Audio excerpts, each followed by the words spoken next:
50 ปีค่อยจะหับไว้บ่ได้ลุงลอบอกออกจากหัวใจถึงจะแก่เพียงใดค่อยหับเจ้าใดเสมอบ่าวแก่แบบเจ้ายังบ่ทันเท่าดอกเด้อสาวน้อยใบลุ้นได้เจอ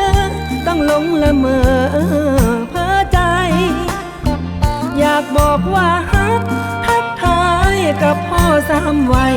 อย่าสู่ฟ้าวน้อยใจผู้ใดว่าเจ้านั้นแก่บ่าวแก่มีความดีเลิศล้ำรู้จากวัฒนธรรมของลาวเฮามาก่อน